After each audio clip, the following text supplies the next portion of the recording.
Graças a Deus. Eu gostaria que você ficasse de pé rapidamente mais uma vez e abrisse a sua Bíblia no Evangelho de Mateus, capítulo 27. Vamos ler a partir do versículo 45 até o 54, onde a Sociedade Bíblica do Brasil dá um título: A Morte de Jesus. Mateus 27, 45.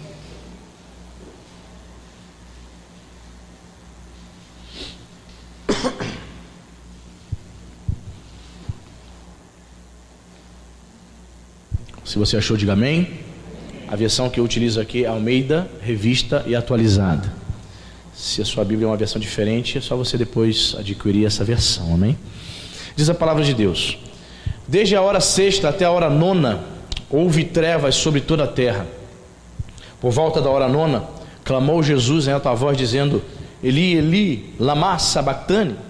O que quer dizer: Deus meu, por que me desamparaste? E alguns dos que ali estavam ouvindo isso diziam: ele chama por Elias. E logo um deles correu a buscar uma esponja, e tendo-a embebido de vinagre e colocado na ponta de um caniço, deu-lhe a beber.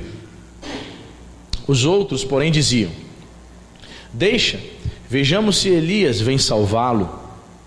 E Jesus, clamando outra vez com grande voz, entregou o Espírito.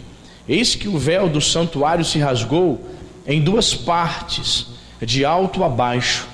Tremeu a terra, fenderam-se as rochas, abriram-se os sepulcros, e muitos corpos de santos que dormiam ressuscitaram.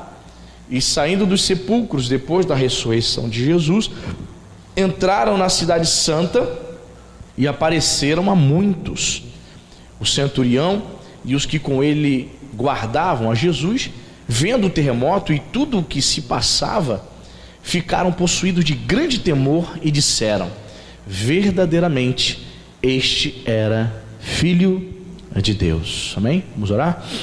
Espírito Santo, estamos diante da sua palavra e quero, meu Pai, com graça e misericórdia, poder transmitir, Senhor, com fidelidade, poder explanar as Escrituras, meu Senhor, meu Deus, ao coração do teu povo. Teu servo Davi mesmo disse que lâmpada para os meus pés e luz para os meus caminhos é a sua palavra. Que a tua palavra, Senhor, possa trazer iluminação para os nossos caminhos, possa, Senhor, nos orientar, meu Senhor, para que possamos viver uma vida, Senhor, no centro da sua vontade. Fala conosco, Espírito Santo, que possamos refletir acerca das verdades que serão expostas aqui nessa noite. Nós te pedimos a tua bênção em nome de Jesus. Amém e graças a Deus. Você pode tomar o seu lugar em nome de Jesus. Eu li todos esses versículos, mas eu vou ler alguns versículos específicos, né? Eu li para você entender o contexto que era relacionado à crucificação de Jesus. Eu dei um título a esta mensagem. Eu quero falar sobre 5 milagres na crucificação. Pastor, aconteceu milagres na crucificação? Sim, nós vamos ver 5 milagres que aconteceram, 5 coisas sobrenaturais que aconteceram na crucificação e os seus significados espirituais, seus significados, suas aplicações para a nossa vida. Amém? E o primeiro milagre, pastor, qual é o primeiro milagre na crucificação? O primeiro milagre está aqui diante de nós, no verso 45. Desde a hora sexta até a hora nona, o que aconteceu? Houve trevas sobre, repita comigo, toda a terra. Primeiro milagre que aconteceu aqui é que de meio-dia, hora sexta, contava-se o tempo a partir das 6 horas da manhã. Então de 6 da manhã até meio-dia, 6 horas, então era chamado de hora sexta. 6 da manhã até 3 da tarde, hora nona, perfeito? Era assim que se contava o tempo. Então de meio-dia, do meio-dia até 3 da tarde, houve trevas totais sobre toda a terra. Estudiosos acreditam que estas trevas tenham acontecido em todo o mundo, mas a maior parte acredita que foi em toda a terra da Palestina. Algo sobrenatural aconteceu. Lembre-se, era sexta-feira, antevéspera da Páscoa. Estudiosos dizem que não era um eclipse. Não era um eclipse. Todo mundo acha que era um eclipse, né? Não foi eclipse, porque eclipse não se dá em período de lua cheia. só em período de lua nova. Pesquisando sobre isso, nem eu sabia que era isso acontecia, irmãos, que eclipse só poderia aparecer em período de lua nova. Então não era um eclipse, foi algo sobrenatural, e tem muitos significados, irmãos, esse evento acontecendo ali de meio-dia até as 3 da tarde. A maioria dos teólogos, dos estudiosos entendem que ao acontecer, ao ficar trevas, tudo escuro, meio-dia, durante 3 horas, no período ali da crucificação de Jesus, enquanto Jesus estava ali pendurado, agonizando, tendo tudo ficado escuro, isso tem um grande significado espiritual. Enquanto Deus suportava o castigo que nos trouxe a paz, a maioria dos intérpretes bíblicos dizem que era o próprio Deus escondendo o seu rosto do seu filho, para não ver o castigo que ele estava suportando por amor à humanidade. Amém, irmão? As trevas também é um sinal de juízo, como se o Senhor estivesse dizendo: eu desaprovo totalmente o que vocês estão fazendo com o meu filho, embora todos saibamos que foi exatamente para isto que o nosso Senhor Jesus veio, porque Deus amou o mundo que deu, repita comigo, Ele deu, só que isso não tira a culpa dos homens, isso não tirava a culpa daquelas pessoas que haviam entregue ao Senhor Jesus, daqueles líderes religiosos que passavam ali diante do mestre e vendo Jesus ali pendurado, meneavam a cabeça. Você sabe o que é menear a cabeça? Eles passavam e faziam assim: salvou a muitos, por que não salva a ti mesmo? Ei, você não curou um monte de gente? Você não disse que é o Filho de Deus? Se fosse Deus realmente, se fosse verdadeiramente Filho de Deus, você descia daí. Meneavam a cabeça. Mas, irmãos, quando as trevas vieram, tudo escuro, ali era o próprio Deus, irmãos, dizendo, manifestando o seu juízo sobre as pessoas. Mas sabe o que acontece, irmãos? Na verdade, enquanto havia trevas ali, trevas na questão do sol desaparecer, e todo mundo no escuro ali tateando, as verdadeiras trevas não estavam somente no tempo, no clima, não. As verdadeiras trevas estavam no coração daquelas pessoas. As verdadeiras trevas estão no coração de todo aquele, irmão, que crucifica o Filho de Deus. As pessoas acham que crucificar o Filho de Deus se refere literalmente somente aquelas pessoas há 2 mil anos atrás que prenderam Jesus ali, penduraram Jesus e o mataram. Não, irmão, muitas pessoas hoje estão crucificando novamente o Filho de Deus. O próprio apóstolo Paulo fala sobre isso, escrevendo aos Filipenses, que muitas pessoas que ouviram uma vez o Evangelho, mas quando não honram esse Evangelho, quando não obedecem ao Senhor Jesus Cristo, elas estão crucificando novamente o Senhor. E note bem, quando o indivíduo crucifica o Jesus, verdadeiramente seu coração está em trevas. Quando uma pessoa conhece a palavra, mas ela não vive essa palavra, ela está dentro da igreja, mas vive uma vida totalmente longe do Senhor, ela vive como se não conhecesse a palavra de Deus, ela está demonstrando que o seu coração está em trevas. Então, o que aconteceu, que foi algo sobrenatural, foi o próprio Deus dizendo que desaprovava toda aquela maldade em relação ao seu filho, e era também para demonstrar o estado do coração daqueles homens. Como é que estava o coração daqueles homens? Em trevas. Por quê, pastor? Porque rejeitaram a luz do Senhor Jesus Cristo. Por várias vezes, por 3 anos e meio Jesus pregou por aquelas terras. Por 3 anos e meio Jesus, como um pregador itinerante, para cima e para baixo, dizendo: eu sou a luz do mundo, se vocês me seguirem, vocês não vão andar em trevas. Eles não entenderam, eles não quiseram escutar, permaneceram em trevas. E quando Pilatos coloca Barrabás e Jesus, a quem vocês escolhem? Nós queremos que crucifiquem esse tal Jesus.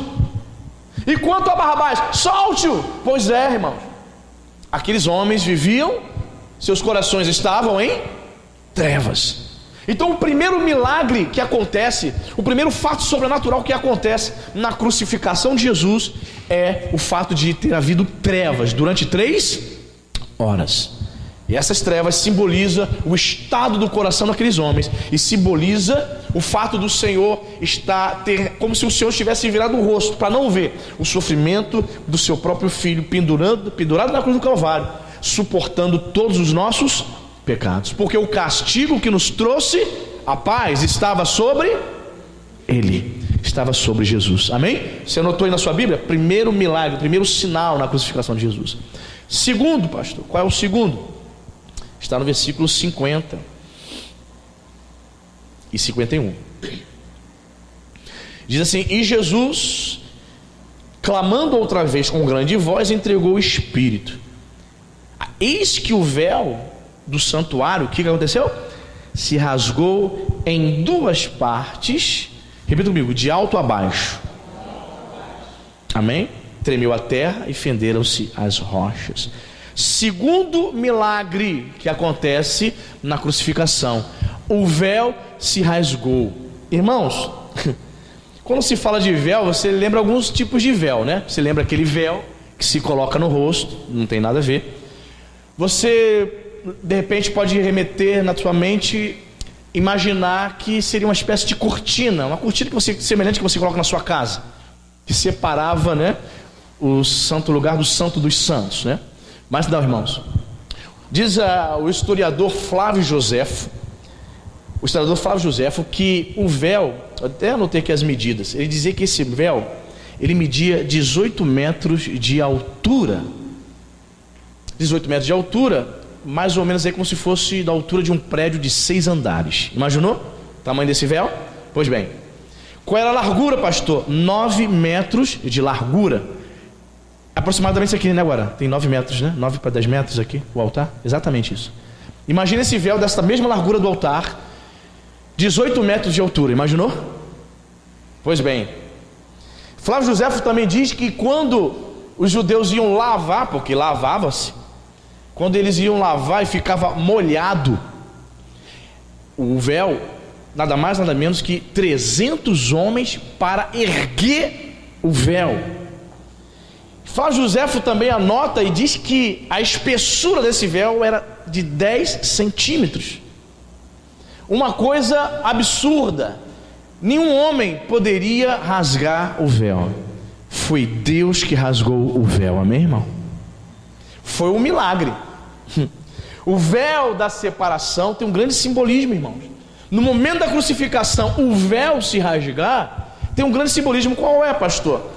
Era o próprio autor da Epístola aos Hebreus vai explicar, ele vai dizer que esse véu, ao ser rasgado, ele está anunciando que o homem, o pecador, a partir daquele momento, através de Jesus, ele teria livre acesso à presença de Deus. Porque dentro do Santo dos Santos, aonde o véu separava, o que ficava lá dentro, pastor? A Arca da Aliança. Só quem entrava dentro do Santo dos Santos, quem era? O sumo sacerdote, uma vez por ano. Ninguém praticamente entrava ali, somente o sumo sacerdote uma vez por ano. Então era o véu que separava, e a Arca da Aliança era símbolo da presença de Deus. Em outras palavras, o véu impedia que as pessoas tivessem acesso à presença de Deus. Quando o véu se rasga, estava ali uma representação, um significado espiritual tremendo. Hoje, qualquer crente, em qualquer lugar, em qualquer hora, tem livre acesso à presença de Deus pela fé, pela oração, em nome de Jesus, amém? Onde você estiver, você está andando, está caminhando, que eu vou fazer aqui uma oração, você tem acesso à presença de Deus. Impressionante. E é interessante que o autor Mateus, ele faz questão de dizer, do verso 51, que o véu do santuário se rasgou em duas partes. Repita comigo: de alto a baixo. Não foi na lateral, não foi de baixo para cima, foi de alto a baixo. Implica aí uma ação divina, foi do alto. O véu da separação foi rasgado pelo próprio Deus. Impressionante isso, irmão. Eu fico a pensar a cara dos fariseus, dos líderes religiosos, quando isso aconteceu. Eles devem ter ficado assim: que é isso? Como é que é isso? Eles não perceberam que o próprio Filho de Deus estava sendo crucificado ali. Não perceberam que as trevas de meio-dia, às 3 da tarde, era algo sobrenatural, não era um eclipse qualquer. Jesus sendo crucificado, eles não perceberam que era Deus dizendo: agora não há mais separação, eu rasguei o véu. Eles também não perceberam, irmãos. Quantas pessoas estão assim, querido? Deus está falando com elas, mas faz ouvidos de mercador. O Espírito Santo está falando, mas a semelhança dos líderes farisaicos, eles não dão a mínima para a palavra de Deus. O Espírito Santo está mandando sinais, está enviando sinais, está dizendo: é assim, meu filho. Ele não está nem aí. Trevas, meio-dia, no momento exato da crucificação de Jesus, eles nem para se perguntar: por que será essas trevas? Por que isso? Que coincidência é essa? Exatamente quando começamos a crucificar esse tal de Jesus. Eles não perceberam, não atentaram para isso. Como é que pode isso? Ninguém poderia rasgar um véu desse, 10 centímetros de espessura, 18 metros de altura, 9 de largura, 300 homens para erguer quando estava molhado o véu. Que isso? Quem rasgou isso? Como é que se deu isso? Só pode ter sido um milagre. Mas quem está com o coração endurecido, irmãos, não atenta para os sinais de Deus. Eu não sei como é que está o teu coração, querido. Talvez o Espírito Santo esteja falando contigo, mas o teu coração está fechado. Você não atenta para o falar de Deus, para o agir de Deus. Faz ouvido de mercador. Como eu falei domingo aqui, muitos criaram um Deus da sua própria imaginação. O Deus da sua imaginação é aquele Deus que você acha que fala contigo. Deus falou contigo? Sim, pastor, Deus falou comigo. Tem certeza? Sim. Já está orando há quanto tempo? 3 semanas, aleluia, já falou. Irmãos, a situação na nossa vida que você tem que orar 3 anos, 5 anos, para ter certeza. E a pessoa toma decisões, muitas vezes, baseadas em 3 minutos de oração. Já orei, Deus falou. Deus falou, foi o Deus da sua imaginação. Deus está dando sinais e dizendo: não é isso. Olha, querido, esse não é o caminho. Olha, dá o retorno, não vá por esse caminho, não, volta. Deus está dando sinais. Aqueles homens não perceberam o milagre, os milagres acontecendo na crucificação. Eles não perceberam que Jesus foi o meio que eles estavam recebendo da parte de Deus para terem livre acesso à presença do Pai. Amém, irmão? Eles não dependeriam mais de um sumo sacerdote. Eles não estavam percebendo isso, que estava acontecendo algo tremendo, que estava se iniciando uma nova aliança em Cristo Jesus. Eles não estavam percebendo nada disso. Quantos crentes estão dormindo espiritualmente, as coisas estão acontecendo e ele não está percebendo as coisas, os milagres, os sinais de Deus. Nós temos que pedir isso, irmãos, nas nossas orações: Senhor, dá-me um coração sensível, para que eu possa perceber os teus sinais, para que eu possa perceber e ouvir de fato a sua voz. Eu não quero ouvir um Deus imaginário, não. Eu quero ouvir o Deus vivo, o Deus da Bíblia. Temos que pedir para ouvirmos a voz do Deus da Bíblia, meu irmão. Não é o Deus criado na sua cachola, não é um Deus imaginário que você formulou na sua infância e que você carrega até hoje, não. É o Deus da Bíblia, o Deus de evangelho que confronta. Enquanto está sendo pregado um Deus que só abençoa, as pessoas querem. Mas quando se prega o Deus que exige submissão, lealdade, não é esse Deus que eu quero, não. Eu quero um Deus mais light, que não exija nada de mim. Ei, Jesus entregou a sua vida por você. Sabe o que ele exige de você? A tua própria vida, a nossa vida. Nada mais, nada menos do que a nossa própria vida. Porque quem entregou a vida, entregou tudo para ele. Quem entregou a vida, de fato, entregou tudo. Então ele não vai ter problema com entregar dinheiro, não vai ter problema em entregar seu tempo. Então ele não vai ter problema em entregar nada para Deus, porque já entregou a vida. Quem está entendendo?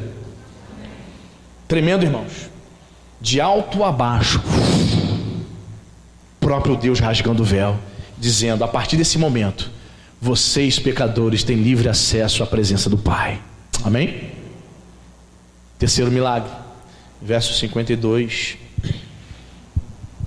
diz a palavra: abriram-se os sepulcros e muitos corpos de santos que dormiam, repita comigo, ressuscitaram, e saindo dos sepulcros depois da ressurreição de Jesus, entraram na cidade santa, que é Jerusalém, e apareceram a muitos. Meu Deus do céu. Meu Deus do céu. Irmãos, é um detalhe interessante aqui. Embora os sepulcros, os túmulos tenham se rompido na hora da morte, a gente tem que frisar isso aqui. Na hora da morte de Jesus, esses santos, esses crentes, eles só saíram dos túmulos depois que Jesus ressuscita. Percebeu isso? Vamos ler de novo o texto para a gente entender. Verso 52: abriram os sepulcros e muitos corpos de santos que dormiam ressuscitaram. E saindo dos sepulcros, repita comigo, depois da ressurreição, entraram na cidade santa e apareceram a muitos. Eles ressuscitaram na sexta, só que eles só se levantaram e saíram das tumbas no domingo, juntamente com a ressurreição do nosso Senhor Jesus. Irmãos, que milagre é esse? Corpos de santos, vamos lá. Quem seriam esses santos? Os teólogos estudiosos do Novo Testamento se dividem nas opiniões. Alguns acreditam que seriam homens profetas do Antigo Testamento, como Zacarias, esses homens que pregaram no Antigo Testamento, profetas. Outros acreditam que eram os crentes que haviam morrido durante o ministério terreno de Jesus, pessoas que seguiram Jesus nos seus 3 anos e meio e que durante esse período elas vieram a falecer, então elas teriam ressuscitado, ok? Os teólogos também se dividem em acreditar. Alguns acreditam que esses santos que ressuscitaram, eles vieram a morrer de novo. Eles ressuscitaram, assim como Lázaro, e depois eles vieram a óbito novamente, com a velhice ou por doença natural. Outros cristãos, outros intérpretes acreditam que eles ressuscitaram e na ascensão de Jesus, quando Jesus ascendeu aos céus, esses corpos, esses crentes glorificados, eles teriam também ascendido aos céus. A Bíblia não diz, são especulações, né? Assim, eu particularmente, irmão, se você perguntar a minha opinião, né, eu creio que tenha sido crentes, homens e mulheres que andaram com Jesus nos seus 3 anos e meio de ministério, e creio que eles vieram a morrer novamente, assim como Lázaro ressuscita, não é verdade? E posteriormente, por velhice, morte natural, venha a ter falecido também. Pastor, o que significa isso, pastor? Irmãos, imagina, no dia da ressurreição de Jesus, no domingo, um monte de defunto entrando em Jerusalém. Não, eles não entraram igual um filme de zumbi. Não. André até fez aqui, né?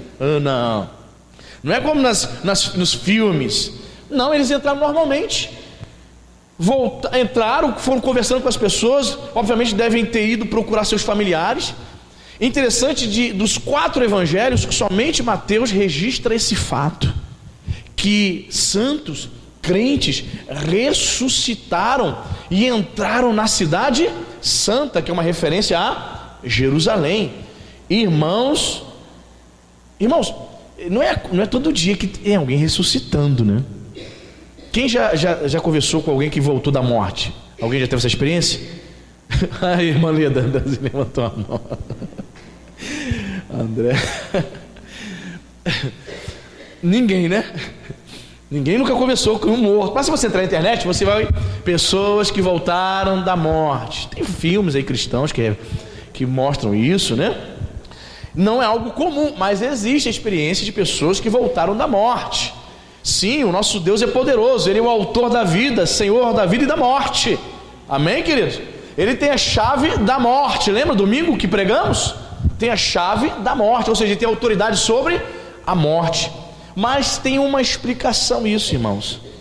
Isso mostra que a nossa ressurreição, veja bem, depende da ressurreição de nosso Senhor Jesus. Se Jesus não tivesse ressuscitado, estes santos, esses crentes também não teriam ressuscitado juntamente com ele no domingo. Quem está entendendo? Isso era um prenúncio, isso é um sinal do que acontecerá com todos os crentes, com aquele que serve e crê no Senhor Jesus Cristo. Amém, irmão? É um prenúncio. Isso é um sinal. Olha, isso vai acontecer com todos os crentes. Nós ressuscitaremos com corpos glorificados. Amém? A doutrina da ressurreição no cristianismo é tão importante que Paulo dedica o capítulo 15 inteiro, um capítulo inteiro aos 1 Coríntios para falar sobre a ressurreição. Capítulo 15 inteiro, enorme, quase 60 versículos, 59 versículos se não me estou equivocado. Percebe? Então, queridos, mais um milagre tremendo. Primeiro milagre, repita comigo, trevas. simbolizando o juízo de Deus. Segundo milagre, o véu se rasgou, o véu da separação, simbolizando, dizendo que nós temos hoje livre acesso à presença de Deus. Terceiro milagre, a ressurreição dos santos, dos crentes, como prenúncio do que acontecerá com todos os crentes. Veja bem, vou repetir, a ressurreição desses crentes só aconteceram depois da ressurreição do próprio Jesus. Se Jesus não tivesse ressuscitado, irmãos, nós também, como crentes, não poderíamos ter essa experiência. Se Jesus não tivesse ressuscitado ao terceiro dia, o próprio Paulo vai dizer, a nossa fé seria inútil, vã. A ressurreição é tão importante, a ressurreição de Jesus no domingo é tão importante. Vou repetir, Paulo está dizendo que se isso não tivesse acontecido, a nossa fé seria vã. Sabe o que é isso? Eu e você estar aqui de noite agora, reunido, 8h36 da noite, seria inútil, seria melhor estarmos em casa vendo um seriado da Netflix. Mas graças a Deus, Ele morre numa sexta-feira, 3 horas da tarde, para ressuscitar no domingo. Ele vive, Ele ressuscitou, amém, querido? Aleluia. Então a nossa estada aqui não é vã. Jesus diz, mais bem-aventurados são aqueles que não viram, mas creram. Você e eu, nós não vimos Jesus ressurreto. Você viu Jesus ressuscitando? Eu também não vi, não. Mas pastor, por que o senhor prega sobre isso? Porque eu creio. Você está aqui porque você crê, amém, irmão?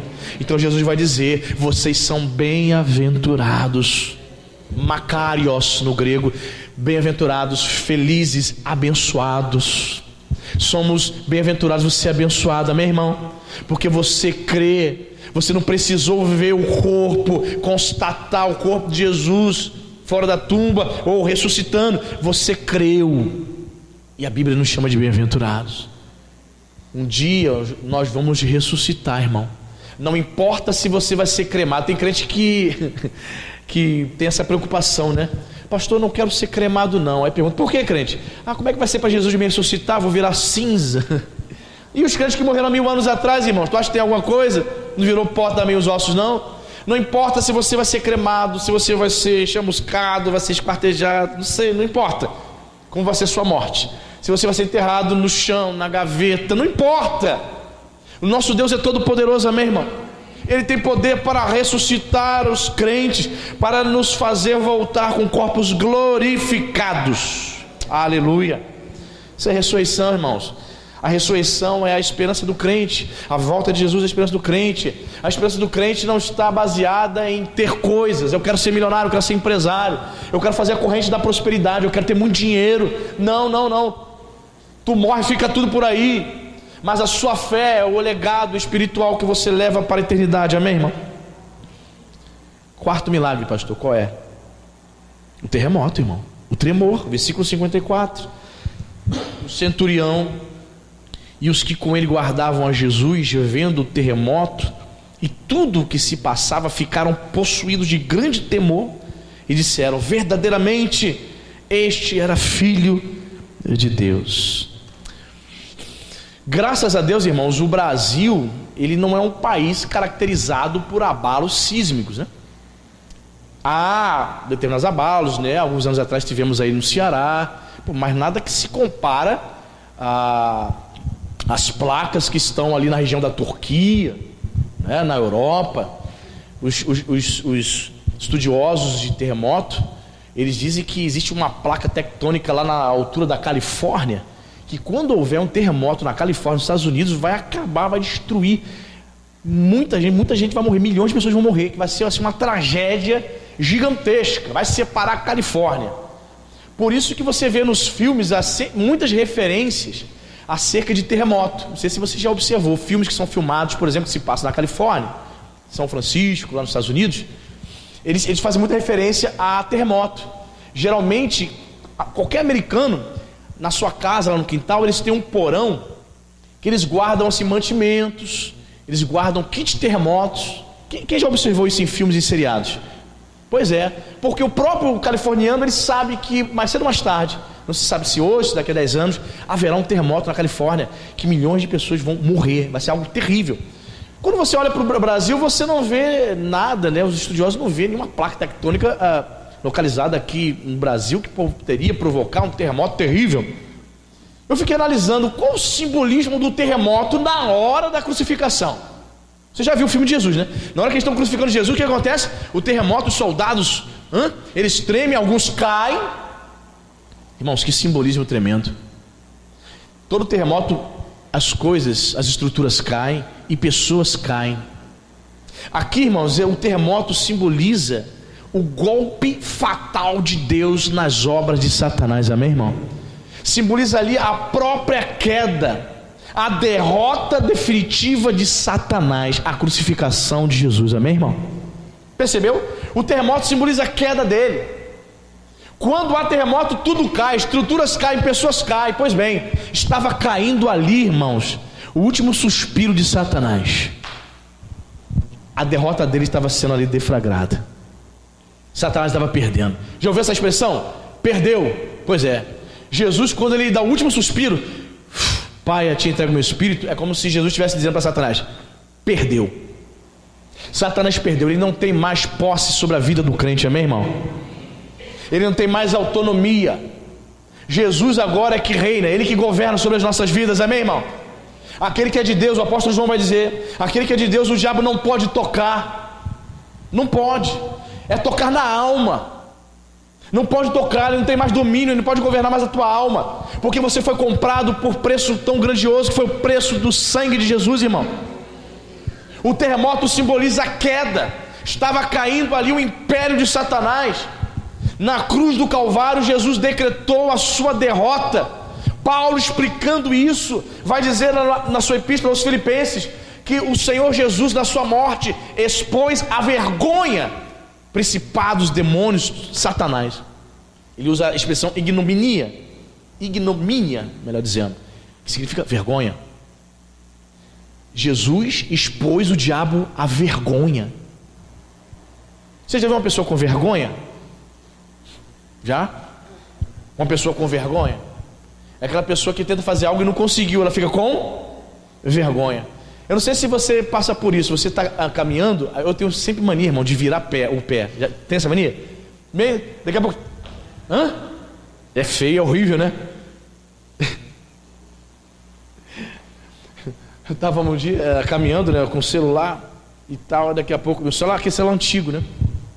Aí eu tocou, acho que eu estava falando, daqui a pouco eu virei o pé, meio da rua. Meu Deus, eu caí, o celular caiu. Aí na hora que eu fui pegar o celular, uma menina, uma jovenzinha, foi e pegou o celular. Tio, moço, aqui o seu celular aqui. Que vergonha. E ela se segurou bem para não rir, porque eu virei o pé e foi feio o negócio.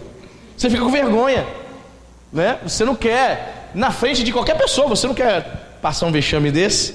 Pois bem, Satanás achava que estava vencendo Jesus na cruz, mas ele passou vergonha, diz a Bíblia, meu irmão. Ele passou vergonha, porque a aparente derrota era a vitória de nosso Senhor Jesus Cristo, amém, irmão? Por isso houve o terremoto, simbolizando ali a queda do reino, do seu império. Satanás estava caindo, o império dele tremeu e caiu. Era Jesus dizendo para ele: perdeu, está passando vergonha, eu venci, amém, querido? Bendito seja o nome de Jesus. Quarto milagre, né? Eu poderia, irmãos, dizer, por exemplo, que o quinto milagre seria a suposta conversão deste centurião, porque diz o versículo 54 que ele fez essa declaração, né? Os centuriões que com ele guardavam a Jesus, vendo o terremoto, tudo que se passava, ficaram possuídos de grande temor e disseram: verdadeiramente este era filho de Deus. A tradição da igreja diz que esse centurião, ele se converteu. A Bíblia não fala isso. Existe essa informação extra bíblica de que esse centurião teria se convertido e que o nome dele seria um tal de Longino, centurião Longino. Ele teria se convertido, teria ficado impressionado. É o que diz a tradição. A Bíblia não narra isso, amém? Estou fazendo questão de dizer isso para você. É uma informação extra bíblica. Então, como eu não tenho certeza que essa história é verdadeira, que esse centurião tenha se convertido. Eu perguntei para a Cintia ontem: Cintia, o que você acha? Você acha que esse centurião se converteu? Ela: eu acho que sim, é bem possível. Eu falei: pois bem, a tradição diz que sim. Vou fazer uma pergunta para você aqui: quem acha que ele se converteu? Pastor, ele ficou impactado. Eu acho que sim. Hã? Acho. É uma questão de achismo, né? A Bíblia não fala. Existe essa tradição, a gente não sabe se é verdade ou não. Então eu vou deixar quieto o tal de Longino, e eu quero que você, em nome de Jesus, abra a sua Bíblia em Lucas 23. Eu não li esse texto no início, mas eu vou ler agora. Eu quero apontar esse como o quinto milagre, que obviamente ocorre na crucificação, antes de Jesus morrer, que eu penso que é o maior milagre de todos. Eu sempre prego isso e falo isso com você. Lucas 23, 39.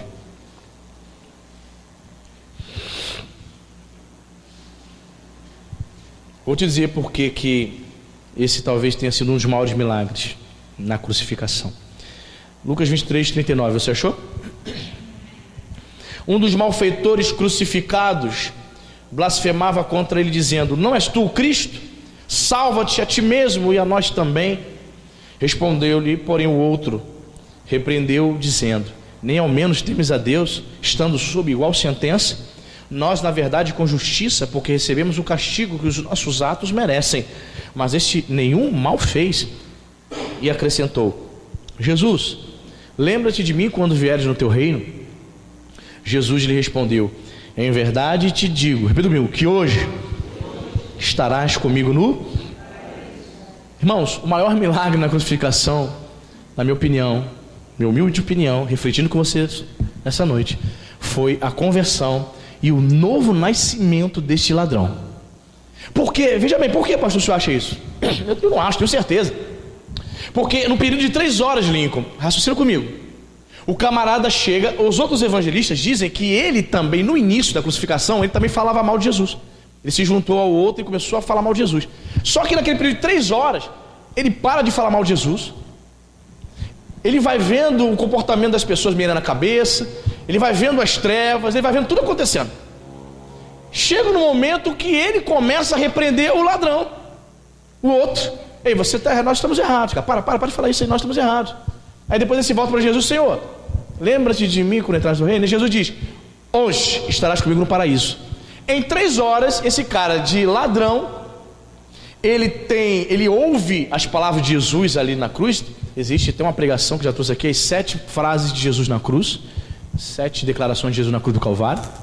Ele ouve Jesus falando essas coisas, ele observa os milagres acontecendo, e no período de 3 horas ele faz uma oração: Senhor, eu creio na salvação, o Senhor me leva, quando o Senhor entrar no teu reino, o Senhor me leva? De verdade, vos digo que hoje estarás comigo no paraíso. Pois bem, o Espírito Santo fez uma obra no coração dele em 3 horas. Só entra no reino dos céus, o próprio Jesus vai dizer isso no João capítulo 3, só entra no reino dos céus aquele que nasceu de novo. Pois bem, em 3 horas, ele de ladrão, acusando Jesus, ele ouve a mensagem, o Espírito Santo faz a obra, ele se converte, ele tem a experiência do novo nascimento e recebe a promessa que hoje, naquele dia ainda, ele estaria entrando no paraíso. Ele foi salvo, transformado, convencido pelo Espírito Santo de Deus. Amém, irmãos? O quinto maior milagre é a conversão, irmão. Porque tem pessoas que ouvem a mensagem por 10 anos e não se convertem, irmão. Tem pessoas que estão ouvindo a mensagem por 15, 30 anos e não nascem de novo. Elas se tornam membros de igreja, elas se tornam frequentadores de uma denominação, mas elas não têm a experiência do novo nascimento. 15, 20 anos ouvindo o Evangelho. E este homem, em 3 horas, ele teve uma experiência que muitos crentes em 15 anos nunca teve. Quinto maior milagre, o quinto grande milagre da crucificação de Jesus, foi o novo nascimento produzido pelo Espírito Santo no coração daquele ladrão, irmãos. Impressionante, eu fiquei meditando sobre isso. Falei: meu Deus, tem pessoas que ficam anos na igreja, 10 anos ouvindo o pastor Anderson, não se batizou ainda. 10 anos, se batizou, ainda não é meu tempo, estou esperando Jesus tocar. E Jesus não toca nunca. E a palavra sendo ministrada, o evangelho sendo pregado, estou esperando Jesus tocar, pastor, estou esperando. E o ladrão ali em 3 horas. Em 3 horas ele reconheceu que Jesus era rei. Quando entrares no teu reino, reconheceu o senhorio dele. Opa, ele é senhor, sou servo. Ele governa sobre a minha vida, já está governando. Eu já estou declarando que o Senhor é rei. Quando eu entrar no teu reino, então eu entendo que o Senhor é rei. O Senhor está morrendo comigo aqui nessa cruz do lado de mim, mas eu entendo que o Senhor é rei. O Senhor governa. O Senhor deve ter algum mundo espiritual no qual o Senhor governa. Eu quero ir para lá. Quando o Senhor entrar lá, o Senhor me leva. Que fé, né, irmão? Que fé. Demonstrou uma fé, confiança. E que oração é essa, hein, irmão?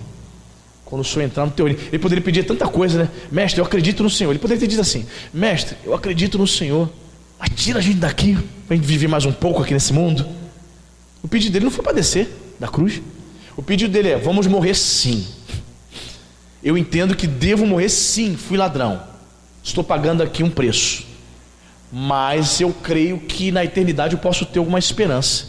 Então quando o Senhor entrar no teu reino, que é um reino espiritual, o Senhor lembra de mim? Lembro. Hoje estarás comigo no paraíso. O quinto maior milagre, irmãos, é o milagre da conversão. Se você ainda não teve essa experiência, não experimentou esse milagre, que você possa buscar o maior milagre que existe. Não o milagre de uma cura física, de uma porta de emprego, mas o milagre da conversão, da transformação, da rendição diante do Senhor Jesus. Amém, queridos? Bendito seja o nome do Senhor. Quem entendeu a palavra dessa noite? Amém? Vamos ficar de pé, vamos orar, né? Pedindo para que o Senhor reine. Como diz a canção que cantamos aqui: vem sobre mim, reina. Amém? Com sua glória. Feche seus olhos. Aleluia. Senhor Jesus, muito obrigado, Pai. Obrigado pela tua palavra. Sim, Senhor, houve tantos milagres grandiosos durante a sua crucificação, Senhor. Milagres na natureza. Aconteceram trevas, tremores. Crentes ressuscitaram. O véu se rasgou de alto a baixo por uma ação divina do Senhor. Ah, Senhor, milagres grandiosos. Mas o maior milagre, Senhor, eu creio que foi a conversão deste homem, Pai. Até aquele momento, até meio-dia daquela sexta-feira, ele era um ladrão, com um currículo, com um histórico apenas de maldades, de furto, de roubos, de assassinato. Mas o Senhor em 3 horas entrou no coração dele. O Senhor em 3 horas falou ao coração dele poderosamente, de maneira que o Espírito Santo o convenceu dos seus pecados, de modo que ele quis entrar no reino do céu juntamente contigo, Pai. Meu Deus, em nome de Jesus, eu não conheço, meu Pai, os corações. Eu não sei, Senhor, meu Pai, eu não conheço o coração desse meu querido, dessa minha querida. Mas se ele ainda não teve a experiência do novo nascimento, Pai, que ele possa, Senhor, a semelhança desse ladrão, reconhecer que o Senhor é rei, reconhecer que o Senhor vive, reconhecer de que o Senhor tem um reino e que é de suma importância um dia entrarmos nesse reino, Senhor. Obrigado, Senhor, por saber que um dia o véu se rasgou.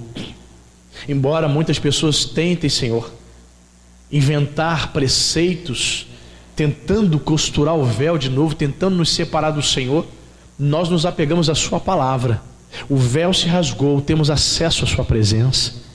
Obrigado, Pai, porque através de Jesus nós podemos falar contigo, nós temos acesso ao Pai.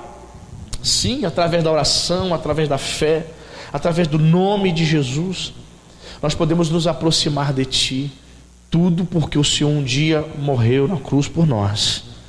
Te louvamos, meu Senhor, porque temos a certeza de que a nossa vida não termina, Senhor, numa cova, num sepulcro de um cemitério, Pai. Não, não é o fim, é apenas o começo da vida eterna. Meu Pai, obrigado porque a Tua palavra nos abre os olhos para entendermos que um dia o Senhor vai ressuscitar, Pai, com corpos glorificados a todos os crentes, a todos os santos, Pai. E a nossa esperança, Senhor, não está em conquistar bens nessa vida. A nossa esperança, Senhor, não está em construir impérios, em conquistar fama do mundo, não. Nossa esperança está, Senhor, em um dia também participar, Senhor, deste grande evento, onde seremos ressuscitados, Pai. Obrigado, Senhor, porque um dia o Senhor entregou o seu Filho. Houve trevas, demonstrando o quanto isso feriu o teu coração, Senhor, mas foi necessário entregar o seu Filho, para que hoje e tivéssemos vida abundante. Muito obrigado, Senhor, por essas verdades. Que a igreja de Nova Vida de Araruama, que cada um dos meus irmãos possam, Senhor, guardar essas verdades reveladas na sua palavra em seus corações, para que possamos continuar firmados nessa fé, nessa esperança, hoje e sempre, no nome do Senhor Jesus Cristo. Se você crê, diga amém. Diga graças a Deus, amém. Aplauda o nome do Senhor. Aleluia. Bendito seja o nome de Jesus. Glórias a Deus.